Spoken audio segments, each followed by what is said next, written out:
WCBI News at 10 starts now. Thanks for joining us tonight at 10. Lawyers to be in Mississippi may soon be facing new rules that could send them back to the books if they can't pass the bar exam. Courtney Ann Jackson has reactions from some attorneys and one of the law school's deans. When it comes to the bar exam, if the third time's not the charm, the new rule approved by the Supreme Court says you'll have to go back to law school. For 12 semester hours, that is. And some, including one of the justices, thinks it should be 3 strikes and you're out. And 3 times, and you flunked the bar, and you're going to get out and represent folks that are charged with crimes and who get hurt in accidents, and they're depending on you? My goodness. Who wants a flunked out lawyer? Attorney John Reeves thinks a drop in law school class size nationwide is partly to blame. The field is saturated. There's too many lawyers out there, and people know that. Consequently, the law schools are dependent on the money. They need the money to pay their bills. And they're allowing people to apply to law school and letting them in that otherwise wouldn't get in. That's just, that may sound not good to say, but it's just the cold hard truth. Other attorneys say there could be some other benefits to the rule change. Having a safety valve, 12 additional hours, is frankly a small price to pay versus the alternative of nothing. I mean, if it's 3 strikes, you're out. Everything that you thought you had worked towards at that point in your adult life, it's not going to be practicing law. The dean of the Mississippi College School of Law says they support limiting the number of attempts before meeting additional requirements.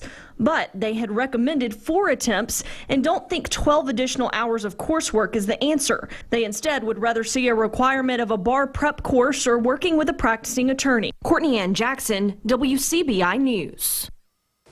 The rule change was requested by the Mississippi Board of Bar Admissions. It was prompted by a dramatic drop in the bar exam pass rate. It went from 79% in 2014 to 48% in 2018. The University of Alabama Law School has returned to its original name, and it's returned a large donation.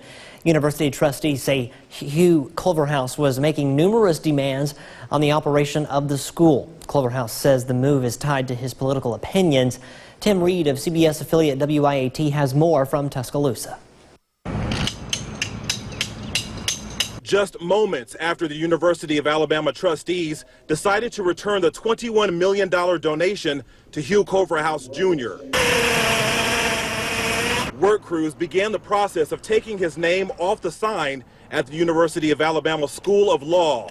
The Culverhouse portrait was also removed from inside the building. For these reasons and for these reasons alone, it is my recommendation that we return this donor's gift in its entirety, plus earnings, and restore the name of the law school to the University of Alabama School of Law. Just 8 months ago, Culverhouse made the largest donation ever at Alabama, but the 70-year-old real estate investor and lawyer months later called for a boycott after the state passed a hard-line anti-abortion law. I'm not sure how it will affect the university, but I certainly don't want one person single-handedly trying to interject their opinion and their authority over the entire university. I just think it's all like a just absolute mess with everything. We will learn from this experience and always remember that we cannot and will not compromise those values of academic integrity and independent administration at any price.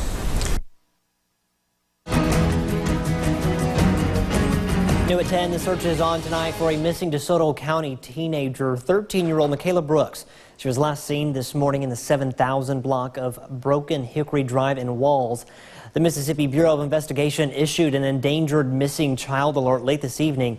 She was wearing black framed glasses, a gray t-shirt, and gray hoodie with black leggings and gray Converse shoes. If you have any information, you're asked to call the DeSoto County Sheriff's Office. That number 662-469-8027. A 2-county pursuit ends with the car in a ditch and a driver on the run. Now, the chase started on the 10-Tom Waterway Bridge in Lowndes County. Chief Deputy Greg Wright, he says that a deputy saw the driver of a Ford Mustang speeding and nearly hit another vehicle. The chase went down Frontage Road to Artesia and over to Crawford. Deputies then pursued the car down Crawford Road before turning on Robinson Road. The driver ditched the car literally, as you see here, and took off on foot.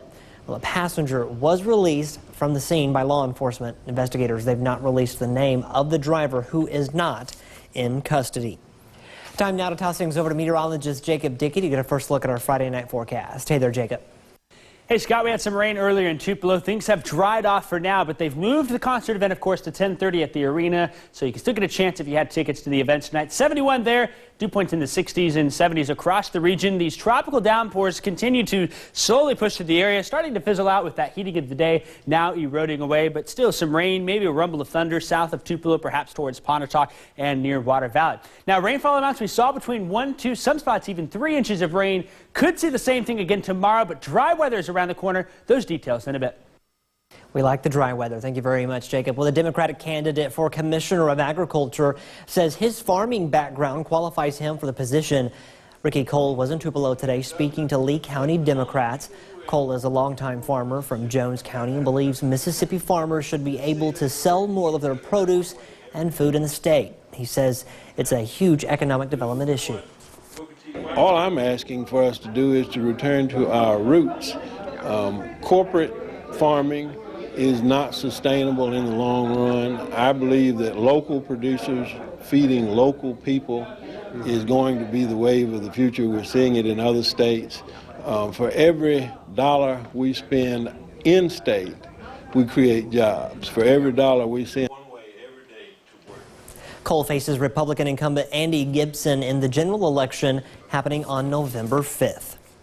For weeks, parents of children who attend MSU's TK Martin Center have been on edge. That's because of social media speculation and staffing changes.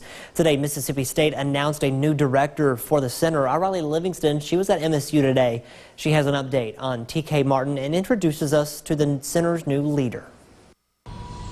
It's the start of something new for Mississippi State's TK Martin Center. Well, the future's positive. Assistant Professor Casey Stratton-Gadke takes over next month as director. No stranger to people with special needs, she works with the university's Autism and Developmental Disabilities Clinic. But it's the fate of some of TK Martin's programs that worries parents. Some instructors are retiring, others are moving to part-time. And parents say they are concerned that critical therapies and needed programs like Camp Jabberjaw, Project Impact, and Express Yourself Art have reached the end of the line. Stratton-Gadke says not to worry. All of the great services and program it has in place will continue to remain in place under my leadership. We're very excited about that. I know many families and children and individuals in the community are very worried about that and whether or not their kids will have somewhere to come, and they will. We don't plan to have any of those services move away, and I hope that we'll be able to add new services as we move forward. That takes money. As we move forward, funding is always a priority, and that's certainly going to be a top priority for me.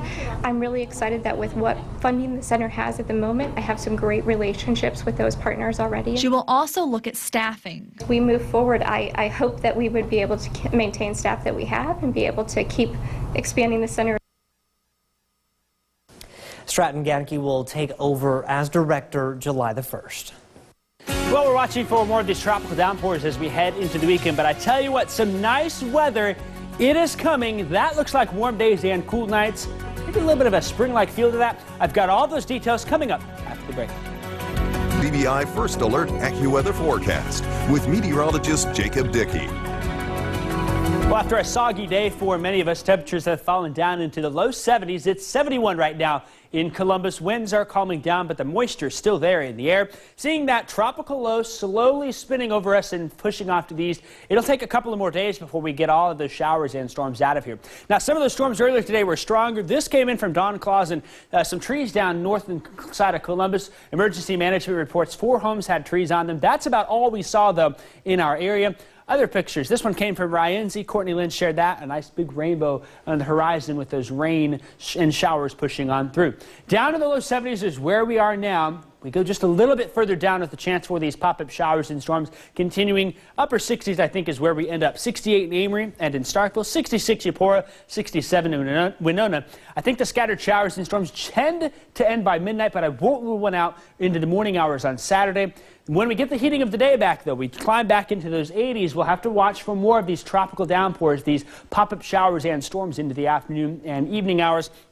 85 is where we'll end up in Columbus, 84 in Starkville, 86 in Yapora, 83 in Calhoun City on Saturday afternoon. Now, Futurecast says by about lunchtime we see a few little pop-up showers out there, but the afternoon heating helps to get a few more storms. I think this underdoes it just a little bit. I think we'll see a few more, maybe similar to today, and some folks will see some heavy rain, perhaps an inch or two with flash flooding, the main threat there. Still, though, can't rule out maybe a gust of wind or perhaps some small hail. The overall threat for a tornado, though, really low with these. We aren't too concerned about that.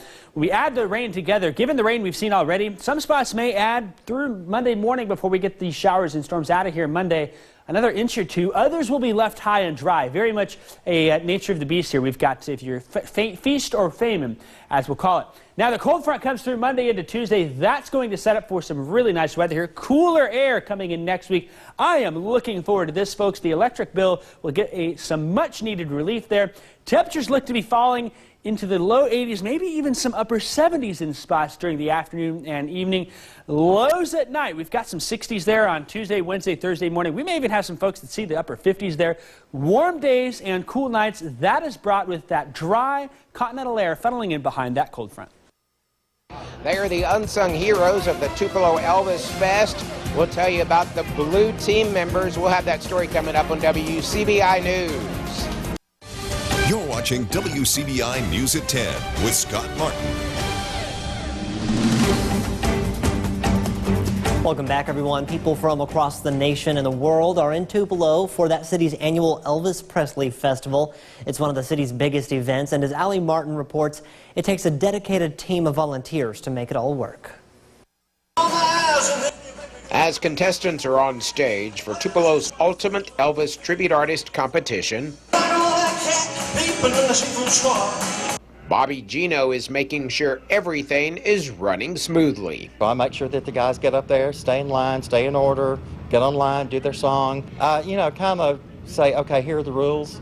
Don't make me come find you. Bobby is a member of the group of volunteers known as the Blue Team. They cover every aspect of the festival, helping manage other volunteers, doing whatever needs to be done. Bobby! Bobby! Thank you, Bobby!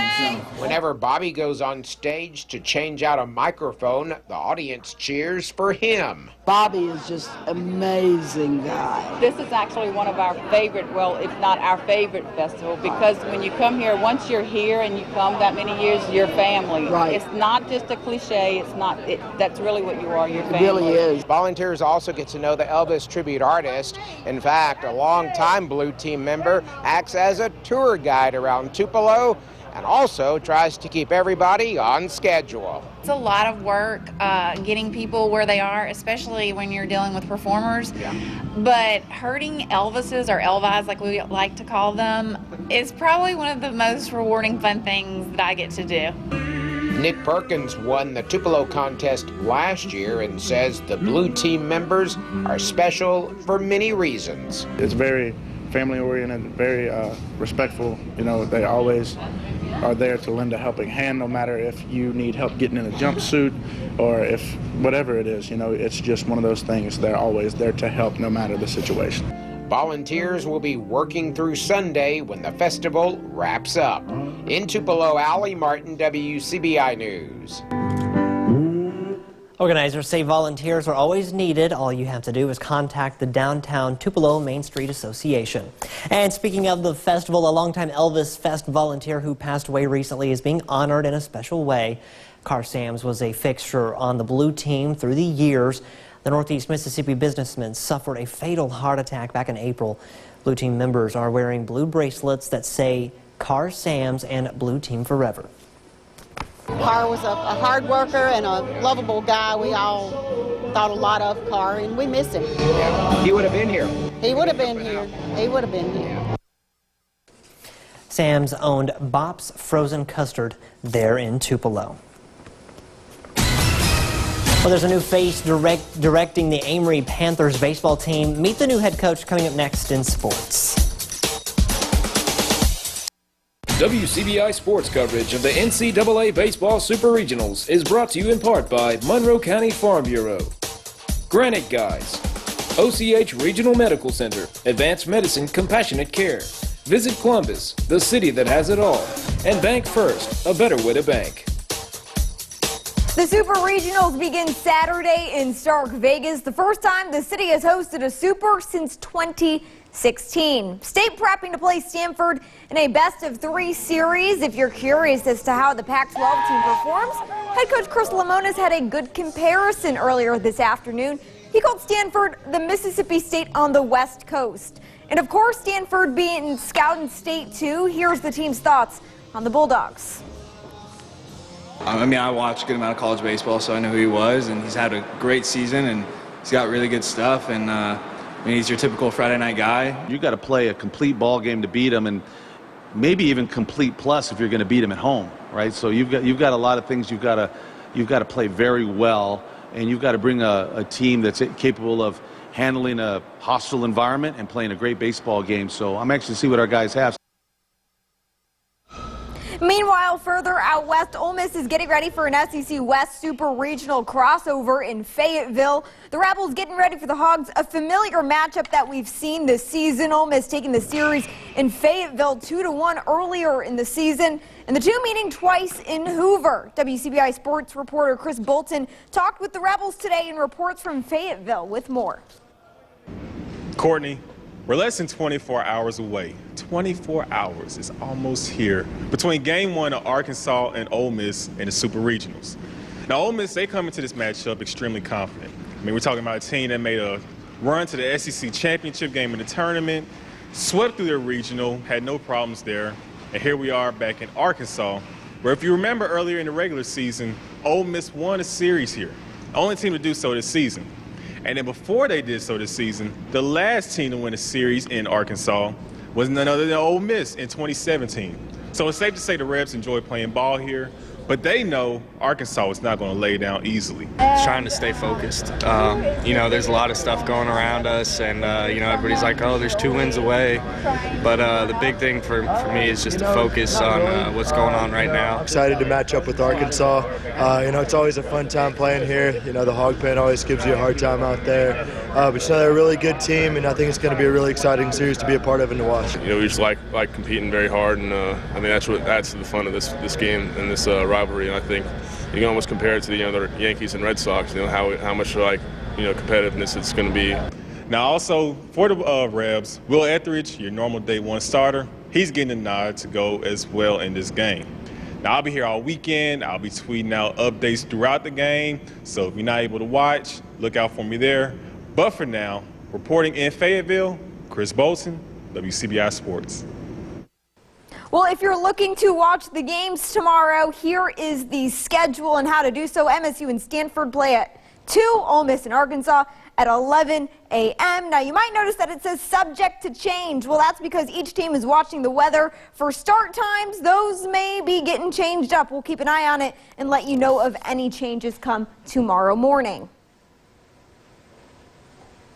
Amory officially announcing Cade Hoggard as its newest baseball coach. Hoggard replaces longtime head coach Chad Williams. The new skipper has spent the past 5 years as head coach of Olive Branch and excelled in his playing career, winning a state championship at Oxford before spending 2 years at Mississippi State and Delta State. Hoggard says when he got the call from Panthers baseball, he was immediately interested.